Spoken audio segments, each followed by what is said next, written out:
I can see Preeti online. Yeah, so we have a Yes. confirmation that we seem to be audible to our listener, which is very important right now. Yes. And I hope you are doing well, Anushri. Uh, Oh, yes. How are you? I'm fine too. So Yeah. it's wonderful. On behalf of Mind It Is, I welcome you to this session where we do speak to mental health specialists and on Hmm. different various topics. This being the Pride Month, and we wanted to reach out to you specifically. Uh, so I have requested a brief introduction from you, and that is what I want to give out to our listeners as well in a Yeah. bit. But first of all, welcome to the session. Thank you. Thank you. So, just for our listeners, Anushri, who identifies with the pronoun she or they, uh, she's the co-founder of Polychromatic Curve. She has 6 years experience in the mental health field. They have trauma-informed, queer, affirmative, and intersectional approach towards mental health. They are also trained in expressive therapy. Uh, Anushri, before we get into what we are going to be, actually be talking about, which is queer Yes. affirmative that we have in mind, maybe if you could explain to our listeners, what does really queer stand for? Okay, so the term queer was initially used as a slur for the Right, LGBTQ plus community, and now if you see that the trend is changing because the community is reclaiming the word, and here we are reclaiming it as we are as being we are pride we are very proud that we are queer. We are reclaiming the word, and most of the people do prefer to identify as queer because it gives them a lot of room for exploration of their identity, sexual identity or gender identity, and they may still choose to identify themselves as one of the acronym from the LGBTQ plus, or for a general umbrella term they could just identify themselves as queer.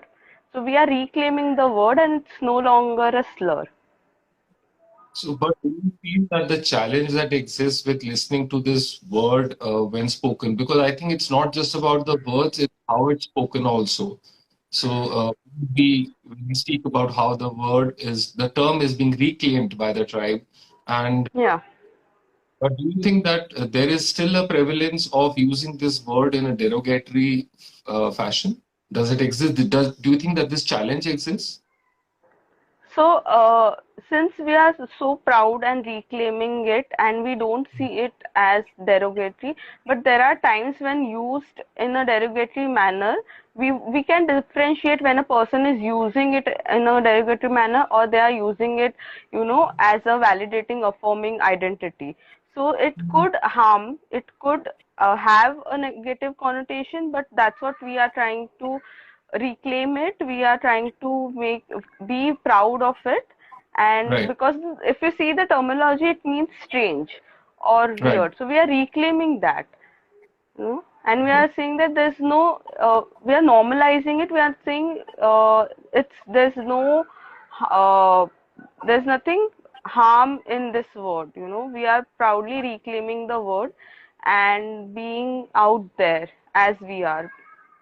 So I mean, this normalization is also about removing the taboo or the stigma attached to the So word. it's because of, if you see anything which is on the margins or which is not normative, which is not dominant, has always been criticized or stigmatized. So True. when we say queer is a word which means different, we are saying we are reclaiming it because we are saying different doesn't mean there is something wrong. Different Absolutely. is not wrong. It's just that this is not the dominant discourse, and this is not your Right. normative ideas. It doesn't fit your binary ideas. That doesn't mean Right. it is wrong. And that's the whole thinking behind reclaiming the word. I agree totally because unless there is a positive affirmation to understanding of this word and the general, as we talk about the dominant, the force which is around us when as a society, unless they accept it, this Yes. lack of it leads to the stigma that they bring to that word rather than understanding it. I would also want to ask you, apart from this, I mean, this definitely must have been a very important thing being used as a slur at the time. But I'm sure that there are many more challenges that still exist in the, I mean, for the queer community itself. Do you think you could share some of those and maybe some? Yes. So, if you see, we have a very cis heteronormative society. So that's the dominant discourse. So there are a lot of challenges that a queer person faces. It's not only individualistic challenges, but a lot of it also comes from the systemic oppression. So I'm going to talk about both of it. So if you Right. see, there is something, so we call it as unique life stresses because this is something that is uniquely faced by people who are from the community, who identify as queer, trans persons. And if you Right. see, there's something, there is this whole, a lot of people know is, which we call it as coming out, Right. and they are like, okay, where a person has to come out, assert their sexuality, assert their gender identity, not only to their parents, to their friends, to the society. And a lot of misconception about this event is also people think it's a one time event. It is not. Yeah. It is a continuous event that a queer person, queer trans person be uh, would be occurring in their life at every stage, because if they go to a new place, new gathering, they again have to assert. And this comes from the normalization of the cis heteronormative world, because we have this compulsory heterosexuality, compulsory Yeah. that everyone is born is heterosexual. So that idea is is causing this coming out as a process which is unique to us. Also, there Right. is, if you see, because of the compulsory cis heteronormativity, there is Right. also invisibilization and erasure. So when I say invisibilization, is that your identity is not asserted. Your identity, if you go and assert your identity, they might not choose to identify you as the way you want. They might misgender you by not using the correct pronoun. There's a lot of Right. erasure also, like if you see a same sex couple, they might be still considered as best friends, even though they say that we are not friends, Yeah. and that's the erasure. And Right. all this also leads to, if you see, because of the compulsory cis heteronormativity, we do face a lot of homonegativity and trans Mm. negativity. So I'm not using the word homophobia and transphobia because phobia is a word which means in mental health, if you see from the mental health locus, it means that it is an irrational fear. So Right. by using the term homophobia, we are saying the fear is irrational, which is not the correct terminology. It is a Mm. chosen hatred towards the community. It is a prejudice that a person has when they use a slur or when they stigmatize the community. So it's very important to shift our vocabulary and use homonegativity, trans negativity, queer negativity, and replace the word phobia from it. Right. Yeah. So, any personal experiences that, I mean, in case you would like to share that, this is sort of a thing is something that we need to change in the society. I mean, Hmm. how would So, you share? Would you want to share?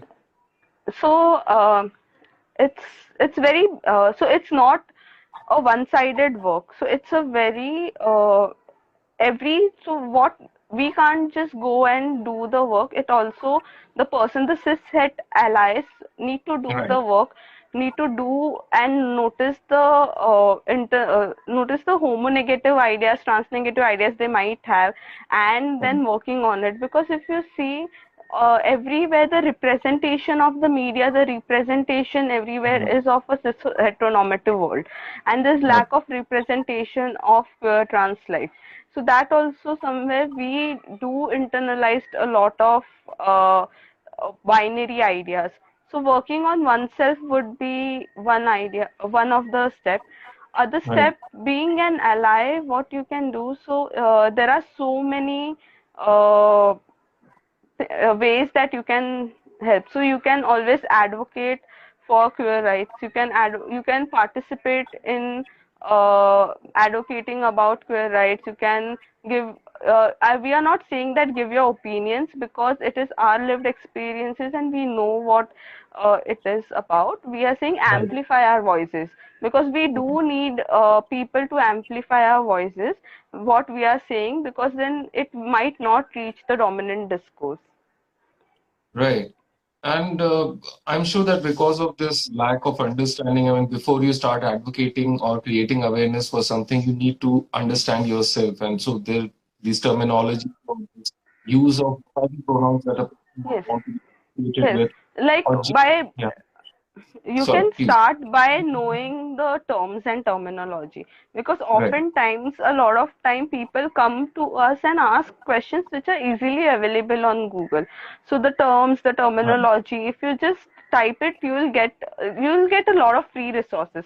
So a lot of work needs to be done, a lot of, so not so I'm saying, don't expect a queer trans person who would come and educate you, because it's not their Yeah. duty. Yeah. It should come Correct. from within, because Right. now if you see it, in the age of digital world and resources freely available, so we do have access. So there would be certain terminology, certain something that you might not be able to understand just by reading it. So you can always search for videos where a queer trans person is talking about their experiences, by about their lived experiences, and from there also you can learn a lot.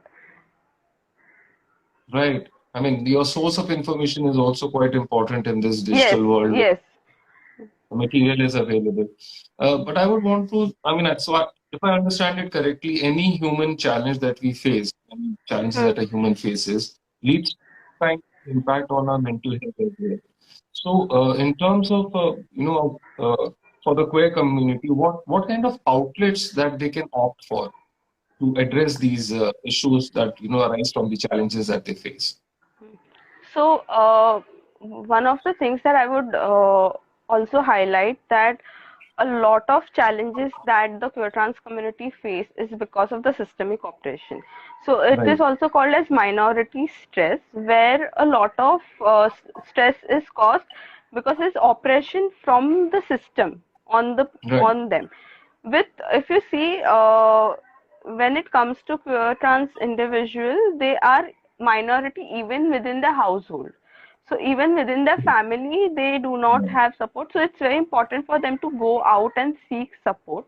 But the if we put the entire onus of working on their mental health on the individual, it is not the right thing to do. Because true, even if, no matter how much a person would want to work on their mental health, but as long as the systemic operation, the systems exist, there would be uh, something that would lead to more distress to them. So, for right, example, if a therapist is working with a trans person, and mhm, who might, whose dysphoria might get triggered by choosing, if they're working, they don't have gender neutral bathrooms. So you can give them tools at that time right, to deal with the dysphoria. But as long as, we also need to understand that the problem is that there's no gender neutral bathroom. So a lot of issues comes through that also. So what I would be talking it in two parts. As a queer right, trans individual, what you can do. So one of mhm, the things is that community access, because right, if there's a lot of strength, there's lot of bonding in the community, and there are new spaces also coming up. People in city, in small towns also, people are starting with queer trans collectives. So if you right, reach out to the community, there's a lot of solidarity that you will find. And right, that's one of the things. There are a lot of resources that are available mhm, for, if resources in terms of mental health resources, in terms of other resources which help them in their life. So if you see, uh, yeah, sorry, I just lost this thought chain. Yeah, so I was just saying that therapy, if you see, therapy is not accessible to everyone. It True. is, if you are privileged enough, if you have the privilege, and of course, I would recommend therapy. But for some Right. people, it might not be an option. So there are other things that they can do. They can, find community healing. There are free services also. There are people Okay. who give free services. There are resources of mental health therapists also, queer Hmm. affirmative therapists who has sliding scales, who give free resources.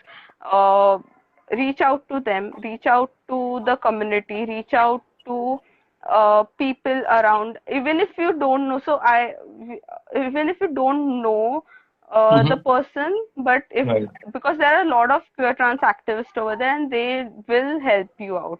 If Right.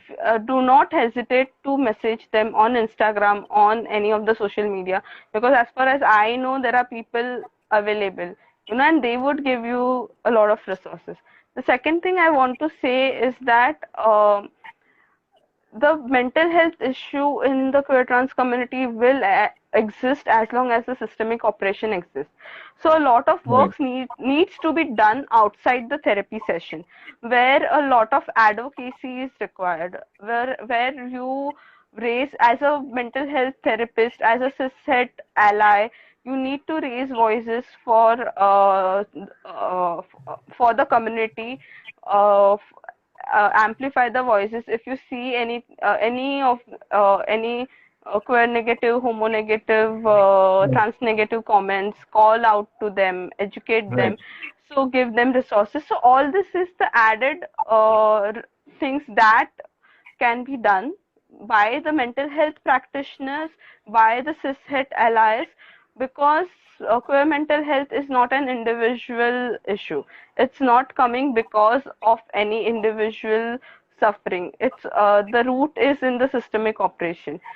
Right. So putting the onus on the individual is very, very wrong and harmful also, because the individual might be trying their hard, but as long as the systemic operation exists, as long as there is erasure, invisibilization that they face, or as long Right. as they are surrounded by toxic people, no Right. amount of mental health work from their side or from the therapist side would uh, help them in any way. So we need to go that one step extra, one step beyond the four walls of the therapy session.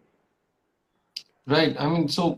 You spoke quite well about all the things, and I understand that Hmm. the burden of all of this thing to be put on an individual is definitely overburdening that individual, because the individual is already combating a lot of different things, and for them to do to do it on their own is definitely a challenge. Thanks for sharing that there are a lot of things available. Somebody on, we have Polyamorous who's sharing that. So there have been a few comments. I thought I'll just read one of those because that made a lot of sense, because it speaks about. Okay, can I Hmm. try and Yeah, scroll up? even I'm saying Yeah. that's Shruti there. Hi, Oh, that, Shruti. yeah. So speaking about how advocacy is, very important, and Hmm. uh, and that a lot of queer trans specific resources are available at Mariwala Health Bio also. So I Yes. think this kind of brings me to the next point as to when somebody is in the need and is privileged enough Hmm. or has, how do you between therapist and, any therapist and a especially queer affirmative therapy. So how do you distinguish? Are there resources to find this out? What can be done? Yes. So, first, so there are obviously pointers of what a queer affirmative therapist is. First, I will talk about there's a difference between queer friendly and queer affirmative. A lot of Right. people say that we are queer friendly because the basis is that we have a lot of queer trans people coming to us for therapy, but that doesn't make them queer affirmative. So, Right. a queer affirmative therapist is someone who would not who who would not treat the queer trans clients differently than the straight clients. They would Right. have a very affirmative stand. They will not take neutral stand.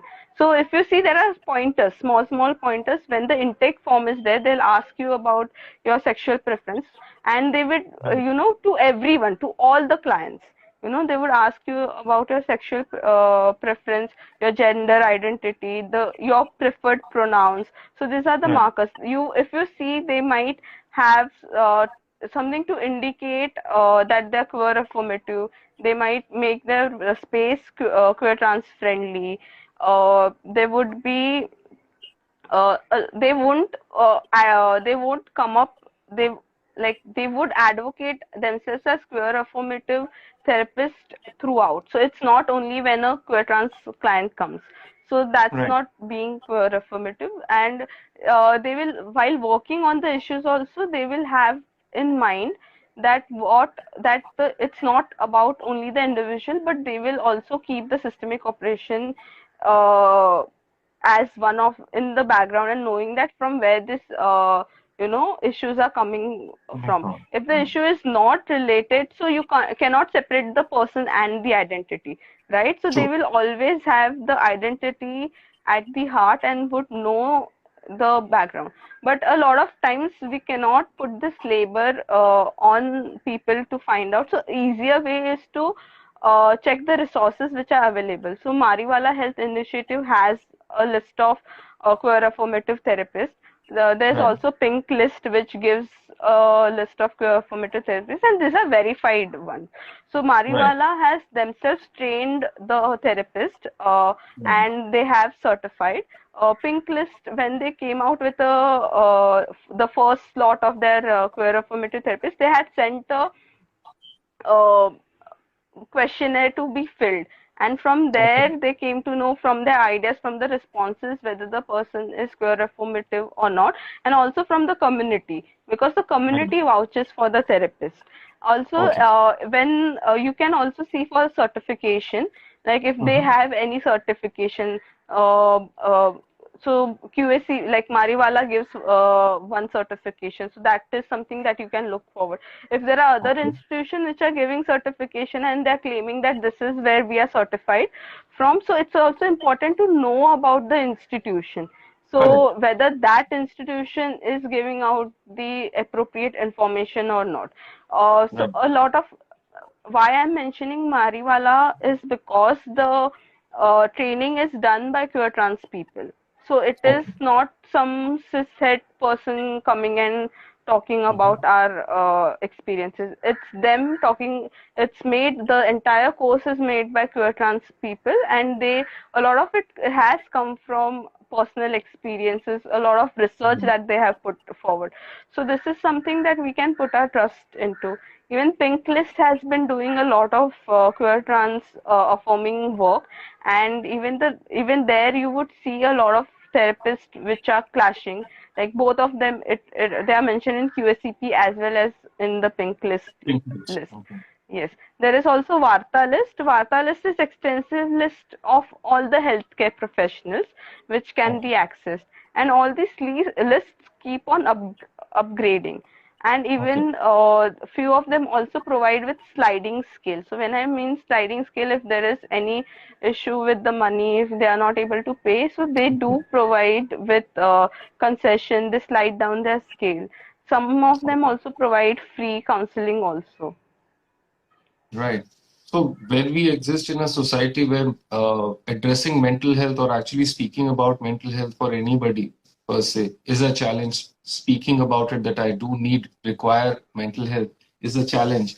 To have Yeah. such kind of resources available, I think it is a wonderful step forward. And since it comes from a very personal space where the creation of the content of how to understand and how to do, how to be somebody who's more sensitized towards and how to approach the patients who come with mental health Hmm. issues and reach out. I The think, client, I would prefer the word client than patient. yeah, I think I'm you, so sorry. yeah. Yeah, yeah, I used the wrong word there. Yeah, that is a client. Yeah, mental health client. So So yeah, it is very important. As I was mentioning, it is very important to see where they come from. Like you spoke about the certifications and how the certifications are also validated through responses from the community on their Yeah. interaction with the therapist, and how to, this. So this list keeps updating itself. What would you Yes. suggest? Probably, I mean, Hmm. so we're talking about a very privileged section of the society who have access to all these things and can conduct this research, or they Hmm. know they can conduct this research. What would, I Hmm. mean, so very important, but what can we as a society, and can the society be a little more affirmative about their role? And how can we initiate this? I mean, can this be inculcated in our day-to-day dialogues in the family itself? Can this be a part of our curriculum? How can we address this to change it at a society level? I'm so glad that you asked this question. So it's very important to have these conversations in our daily life also. So if you see first, it's important that we educate ourselves. There are a lot of resources. We read about the issues of queer trans lives. We read more about gender and sexuality, the topics of gender and sexuality, and then we can have this conversation with our children also. We Right. can make them more empathetic towards the society, towards the world, by talking about these conversations, by talking about different gender identities and not just the binary, by talking about different sexual orientations. So a conversation, so a lot of things we can do by generating that conversation. Other things can be done is asking schools to have curriculum based on gender and sexuality, and it's Right. not an one-time conversation. So it's Right. not something that you attend once, so it's one session. It's supposed to be something which is ongoing, which is every day. So the way we talk about so many other things with children, we can make this a very a topic where we would talk to them, you know, because Yeah. age appropriate information is needed. So maybe you would, uh, in simpler words, you can, if they're 6 years old, you will use simpler words like a girl liking girl is called a Mhm. lesbian, and a boy Right. liking boy is called gay.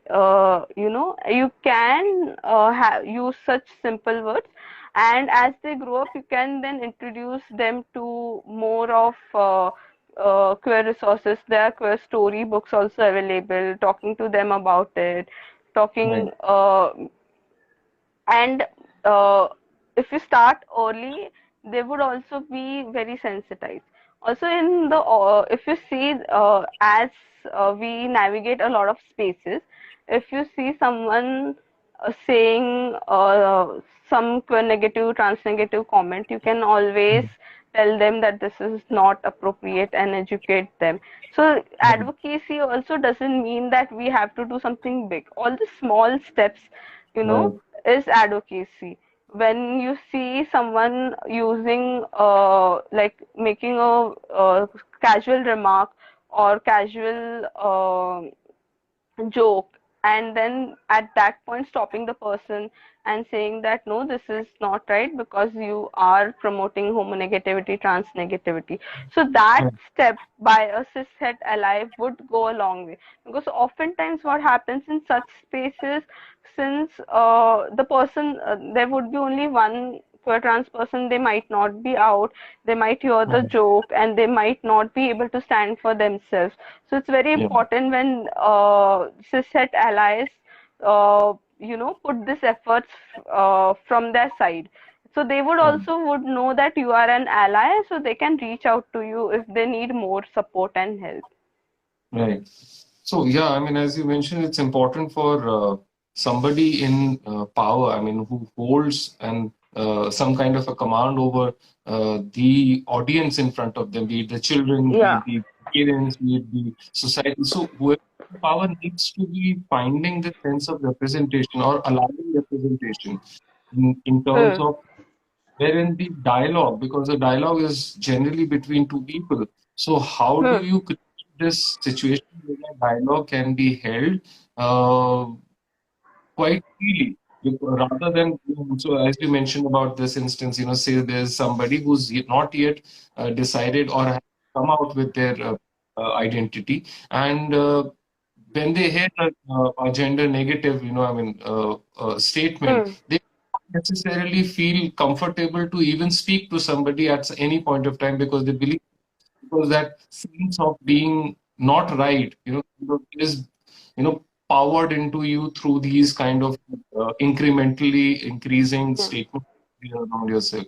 And the people in power need to Yes. ensure that Yes.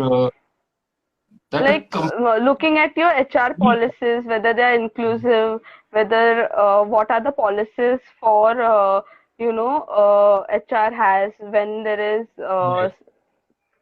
any kind of harassment due because of gender or sexuality. So all this also is very important to know. I read a comment by Shruti of a resource by Tarshi. Yeah. I just remember I have the book. I'll just show you how this Please. is the book.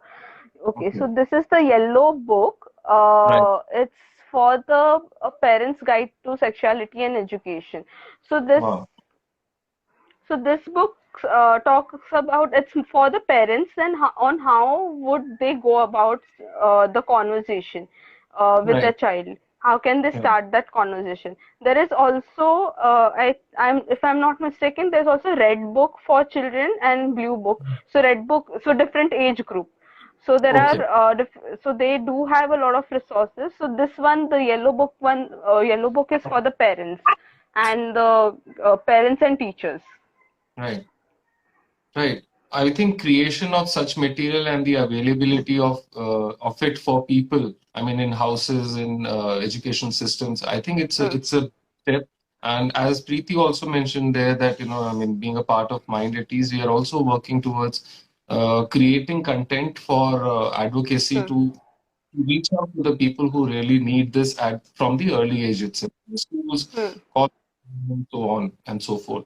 Uh, Having right HR policies is absolutely important. Being conscious towards it and actively and affirmatively working towards this is very Yes. important. So, yeah, I am Also, sure. like I would also say that if not only seeing that the policies are there, also seeing that whether they are getting implemented or not, and what True. extra steps that they are doing. If they are conducting any gender sensitization workshop or not, or demanding such workshops from Right. them, so that would go a long way. Right. So, as Shruti is mentioning, that definitely need Yeah. to create where the Yes. absolutely. I totally agree with that. On that note, I mean, I don't really have any questions from my end right now. I would rather, in case you would want to use to reach out to people, I mean, anything specific beyond what we Sorry. Sorry, I am not able to hear you. can you hear me now? Is that Yes, yes, I can hear you. I'm saying that I don't necessarily have any more questions right now, because I need to also process the information that I have gathered. Yes, true.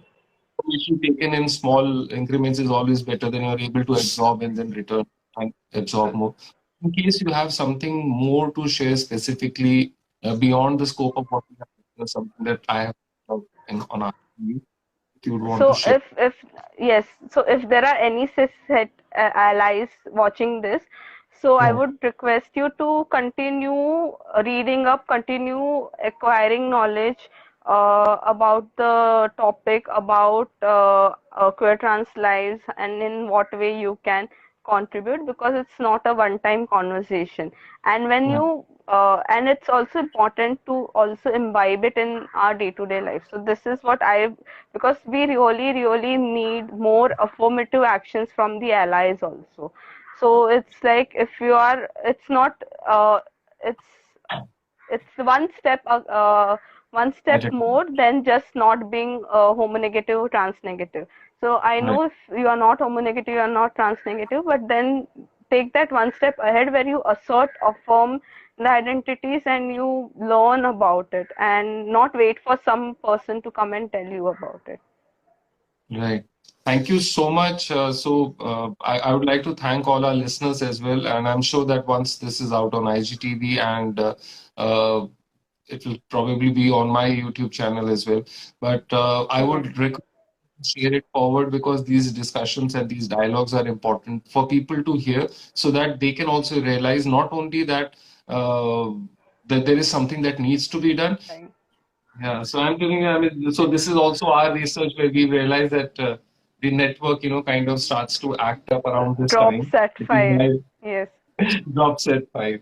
So, but in any case, I am really thankful that you joined us. And like I Thank you mentioned, so I much. think Thank you we have for also, inviting me. yeah, Yeah. it's important that we talk about things which are important. And Yes. so video will be shared on IGTV, as I mentioned, and Sure. it will be there on YouTube and will be on Facebook as well. I request everybody to please like, share, and subscribe kind of things. But more important, out Yeah. there, learn things, and be consciously involved in what can be done to make the world a better place for everyone, where people included. We are all a part of the society. We are all a part of the humankind. So, thank you so much, Anushri. Thank you. Thank you so much. Thanks for having this conversation. Bye.